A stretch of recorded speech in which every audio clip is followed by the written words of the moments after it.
This morning, our speaker is Lily Boyles. She is a return speaker because we love her. She has been a long time Unity student, a long time on her spiritual path, and she grew up in Unity. How blessed is that? She has a BA in Religious Studies and Sociology from New Mexico. She was ordained from Unity Worldwide Spiritual Institute in 2022, and she is currently pursuing a clinical pastoral education CPE at the University of Kansas Health System in Kansas City, Kansas. She will graduate from that program shortly and will move on with the University of Kansas doing some exciting research, which involves multiple return patients to the hospital system, people who have been in the hospital 4 times or more per year, I think. Did I get that right, Lily? Yeah. And doing some research to address the needs that those situations um, require. So we are delighted to have Lily back with us again. And today her topic is going to be pause. Lily, tell us what pause means. Pause is postpone action until serenity emerges. Take it away, Lily. Absolutely. Absolutely. Thank you so much. I loved that idea of maybe having a seed or two, Dennis. So here are the seeds that maybe are here for you. Whenever I get to engage in the work of guest speaking, it is able for me to shift out of the mind of doing spiritual care as a chaplain, which is my full-time job at the University of Kansas Health System, um, and really sink into just one idea, which I love so much. And oftentimes the talk that I give is the talk that I need. So here's a little peek into where I am at in my process of learning to embrace the pause. And so, pause as an acronym was brought to me a handful of years ago by a very wise therapist of mine. And I was engaging in a lot of work, feeling very overwhelmed by the world. I don't know if anyone else has ever felt overwhelmed by the world. Just the act of so much busyness and so many things coming at me, and really being in a discernment process of what is mine to do with the time I have.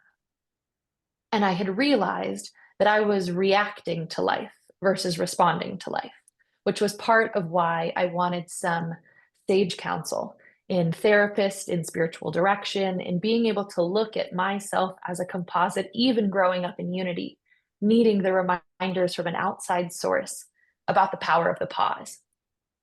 I grew up being a multi-sport athlete, going to a lot of extracurriculars growing up. Like, I was a booked and busy person from my origination. That's how my family moves. That's how I moved. Busybody is a title that I took on very proudly. And then at some point in time, I realized that being busy was wearing me down. And it didn't feel like the best of me was bringing forward. It felt like the exhausted of me was coming forward.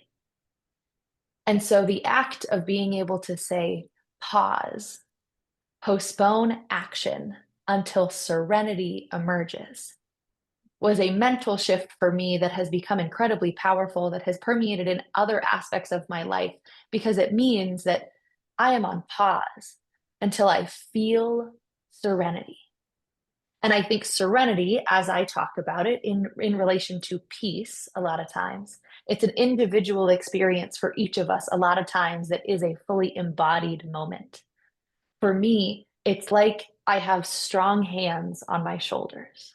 That's what serenity feels like, is I can just breathe and my body relaxes. For other people, when I've talked about serenity and what does it feel like when serenity emerges, it's like they can fully exhale, or like water rushes over them. But it's some type of shift in not just our body, but also our mind and our spirit to be in alignment to say, I am surrendering. I am in serenity. And that is from the place that I will seek action, that I will do what is mine to do. That is not something that even growing up in Unity, I was taught how to do, how to operate in postponing my action. I was just acting and hoping it was the right thing, or trusting that the divine spark within me was guiding me in the right way. And all of that is true. And is there a way that I can cultivate skills and tools in my life to be able to embrace more space in a pause? In my work at the hospital as a chaplain, there is a sacredness in the ability for me to hold a pause and to witness the pause that life brings to us. The very tense moment before a baby cries when they have been delivered. The quiet when a family member sits in discernment and makes a choice to say, I don't think my loved one would want to live like this. For me, a chaplain going into some of the hardest and holiest moments with people, my pause is sometimes just holding the space because I don't have the words to say to you. And I am waiting for that spark of the divine to move through me. All of that takes time in the quiet to be tapped in. Because when I pause, I hold space for the divine to come through. And every time, the divine coming through will always be better than me shooting from the hip. One of the voices that has informed my ministry is Eric Butterworth. And one of the pieces that I have been sinking into in thinking about pause and thinking about uh, serenity is a radio broadcast. Eric Butterworth did a radio series in the early 80s called On Air by Eric Butterworth, and it was part of the Unity Radio Network. And so this is a talk that he did called Time. And what's cool is you can actually hear Eric Butterworth give this talk. It's about 30 minutes. It's on truthunity.net, which is a wonderful archive of voices, both spoken and written from Unity authors. And so I want to offer some pieces that Eric Butterworth said from 1981. So that was pre-me in this world. But to hear his words and to still feel just how true they might be for us today. So this is from Eric Butterworth's On Air, his talk Time. He says, from time to time, I think it's important that we stand back a little bit from life and the matrix of time, and really ponder the fundamental truth that there is no time. We all have those experiences where we get very much trapped into the schedules of busyness. But I think occasionally we may need to remember that if we get centered within ourselves, the realization of our unique relationship to the divine flow, we suddenly find ourselves in the ease and timelessness of spirit. Of course, this involves some special commitment to making time, to taking time, to pause occasionally, and to enter into that inner place and really know our oneness. He says, I suppose through all of history, people have had the challenges of entrapment of the urgency of experience. So I think that Jesus, our way shower, may have known that sometimes we get caught up in the frantic struggle for things and the rush against time. And so, in a sense, Jesus said to us, slow down. Life is not something to be found. Life is not something to get caught up with. Life is, you're in it. It is in you. Let it unfold. Let God be God in you. The wisdom of Eric Butterworth, of acknowledging that through history, through the time of the stories and life of Jesus, through the canonization of the Bible, this has been a theme in the human experience to be rushing, to be busy. And the invitation that I can see Jesus, our way shower, saying, the Christ in me that is connected to the oneness of spirit informs me to say, life is, you're in it. It is in you. Let it unfold. What a beautiful invitation for us. Eric Butterworth continues and says, when we find ourselves in the space of oneness, Suddenly and beautifully, there is no question of how much time do I have. The only question is, what needs to be done? And as quick as you can snap your fingers, you're in the flow. Guidance comes, ideas come to you, and the job that you have been putting off for weeks is now done in 30 minutes. And you might be thinking, how could that possibly happen? It must have been a miracle. But you are tapped into divine mind, and that is part of the miracle. That which needs to be done is done. That which we seek to do has been sought. That which we believe we can do, it's already done if we just let it happen. Let thy kingdom come, thy will be done, on earth as it is in heaven. And I know that I've had the experience of shifting from my humanness, getting caught up in human things in the world around me, and actively shifting into a spiritual presence, a deep knowing through the act of the pause. And those things that felt like I had just been hitting my head against a wall, suddenly I come at it with new eyes, with a new idea, and it is done. For me, a lot of that comes from the space of the breath. A lot of my spiritual work has been understanding the interconnection between the mind, body, and the spirit. Myrtle Fillmore spoke about this in her healing letters about her journey of healing her body. And knowing that at any point in time, all of us who live in a body, if our body is out of alignment, that impacts our spirit and our mind. Just like if our spirit is out of alignment, sometimes that's when we realize our mind and our body also aren't doing the best. That complexity of us as human beings and spiritual beings having this joint experience, we are here to say, how can I bring all of this to the forefront? And through the pause, I believe that that is a space, a tool that we can find just as easily as we breathe. For me in meditation, the invitation to breathe somehow feels new and genius.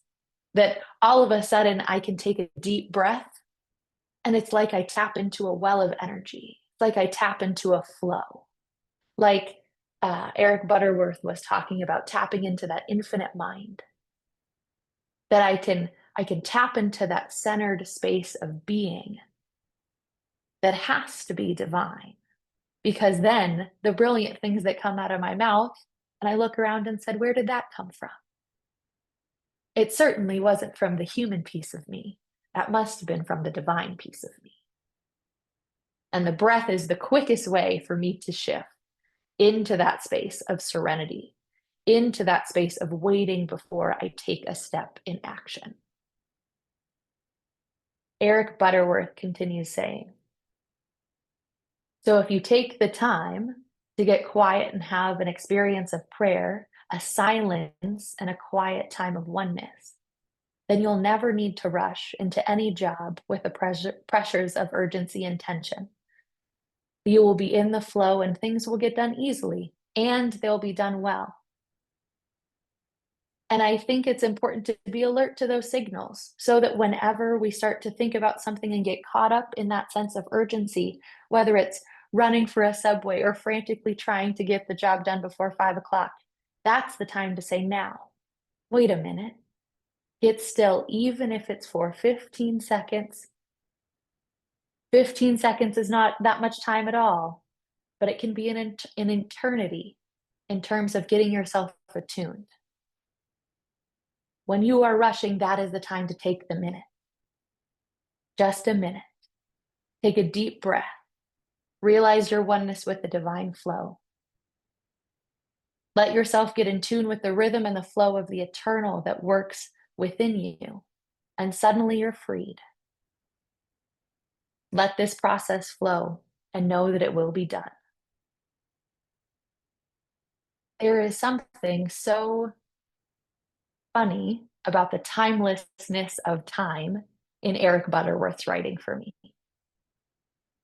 That this feels like a conversation that I am having in secular and spiritual places, mostly around the idea of people who have been in care roles, chaplains, social workers, nurses, people who have been through an experience of giving so much of themselves and feeling burnt out.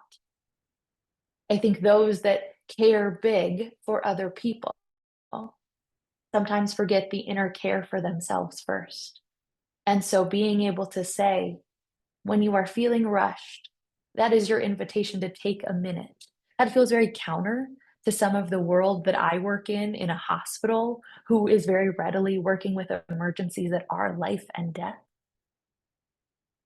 But when there is a practice in place to say, okay, it used to be I have to take myself into a quiet room and have the perfect meditation pillow, and then I can breathe deep and tap into the divine. To say, actually, I don't need all of those things. I can just feel my feet under me and take a deep centering breath. And I am there, ready to do what is mine. It is the shift to be able to say, what are the things that are a piece of my spiritual practice that I can practice more fully, practice more readily? For me, that has been the pause. Not saying it's easy, not saying I'm even good at it in some days. My very, very sweet husband, who is a nurse, probably is the one who gets to see me in my most frantic state as I'm trying to get out of the house late for a dinner reservation and friends are already there. And he can just invite me to say, it's fine, we've got time. My humanist wants to say, no, we're already late. I don't have time and I can't find my keys and I can't find my shoes and the dogs need to go out. And did you do this? And all the lights are still on and all of that. And I could show up in that way. And because he loves me, he will still love me. But I also have the opportunity in that moment to say, all right, I should take a breath. And oh, there are my keys. And oh, I actually like that pair of shoes better. And oh, you already got the dogs and the lights are already turned off. Well, then let's go. I have the choice in how I show up. Sometimes that feels like a burden of responsibility in this world when I am looking for others to blame when really it is me in this world and how I show up. In a world where I think my approach to busyness often feels like a way that I can control the world, the only thing I can really control is my thoughts and my breath and the time that I take to connect to spirit. And those are all worthy pieces to take more time and sit in. The joke of the monk is a new spiritual person goes to the monk and says, well, how long should I be meditating? And the monk says, an hour. And he says, I do not have an hour. For what shall I do with that? And the monk says, no, I think you need 2 hours. But that is the invitation for all of us. In a world that does not always stop for us, how can we stop in the world and allow serenity to be the lead from the place that we take action? For me, that feels far more spiritually grounded. That feels far more in my control. There's a quote from author William Blake, and he says, to see the world in a grain of sand and heaven in a wildflower, holding infinity in the palm of my hand and eternity within an hour. That time will consistently move in all that we see. But sometimes the world can be in a grain of sand, and that heaven can be in a wildflower, and an infinity can be in your hand, and eternity within an hour. That time will move. It is how we move within time that is the thing that we can control. I want to offer the last little piece of Eric Butterworth's On the Air talk about time. He talks about Jesus' Sermon on the Mount, which I think is probably the most quintessential way that I can show up in this world as a being of Christ's light. And he says, when Jesus was talking in the Sermon on the Mount And what I am hoping I can say to you this morning, and perhaps looking in the mirror to myself, is far more important. I hope that you hear these words: slow me down, Lord. Get me in tune. Let me get off the treadmill. Let me get the sense of oneness with the rhythm of life. Let me get in tune with a pace that is not related to a ticking clock, but rather to the divine flow in which great ideas easily and effectively and timelessly unfold themselves and manifest in the right way at the right time, and in the harmonious outworking that is right and good for all concerned. Slow me down, Lord, and then let me be. And in the way of Eric Butterworth, in the way of wisdom being timeless, slow me down, Lord, and then let me be. Those are words that is part of my work and might be part of yours too. And so we're going to shift into a bit of a song, which is one of my favorites, called Our Thoughts, Our Prayers. And then we're going to take that even deeper into meditation after the song.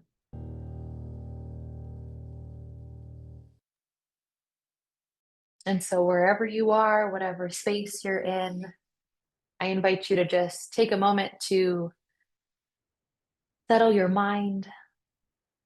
If it supports you in your process to close your eyes, I invite you to do so. And I invite you to just feel your breath moving in and through your body. And we're going to focus on the body, just taking a moment, seeing if there is any pain, any discomfort, any tension, just noticing that.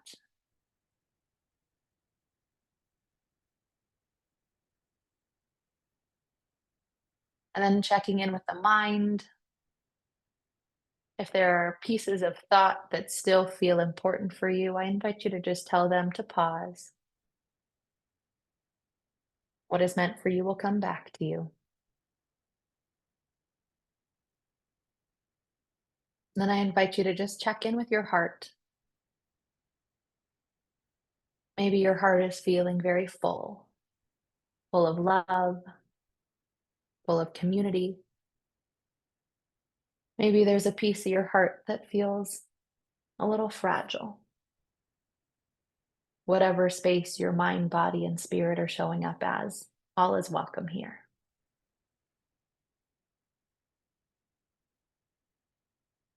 And so as you continue to just find the natural rhythm of your breath,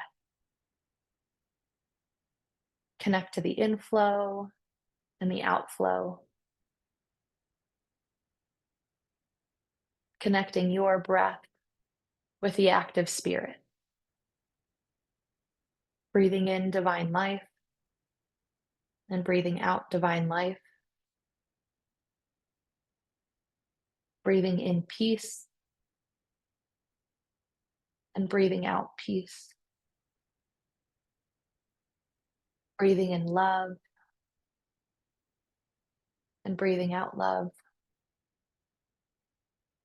Breathing in harmony and breathing out harmony.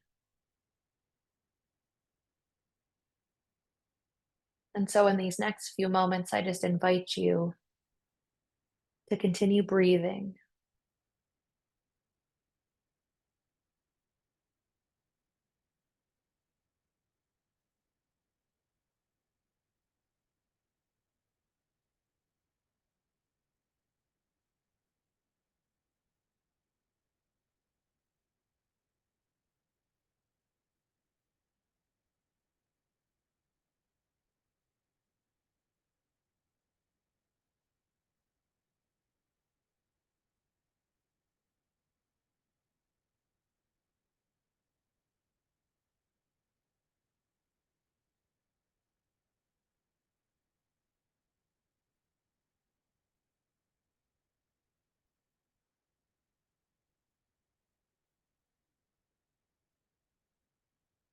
And as you continue to breathe, I invite you to invite in the feeling of peace, the feeling of serenity to become present in your body.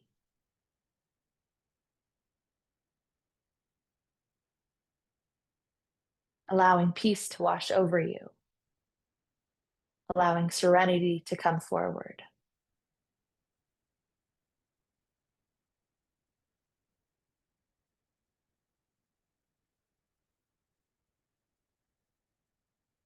And fully feel for you, what does peace feel like? Where do you feel serenity in your mind, in your body, in your spirit? Fully feel it. Allow that to move with your breath all the way around your body.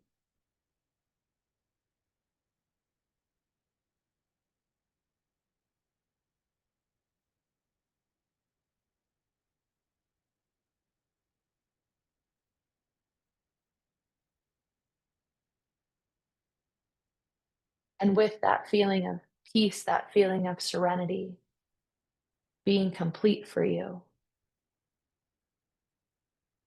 I invite you to visualize that becoming an anchor in your spirit, becoming grounded in you, accessible for whenever you need that to come forward.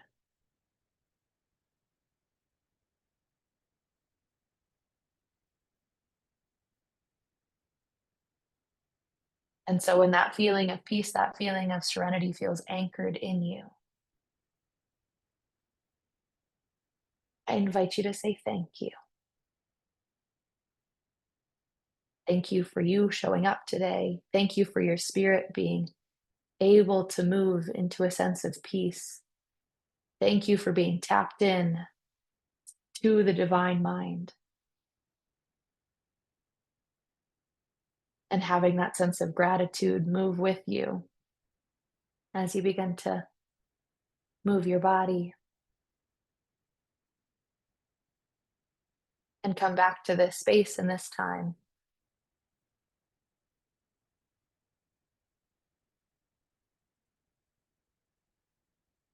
And when you're ready, you can open your eyes.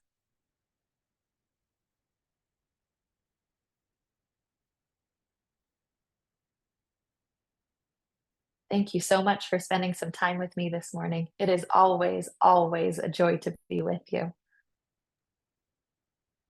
Thank you, Reverend Lily. Lovely. Just what I needed this morning.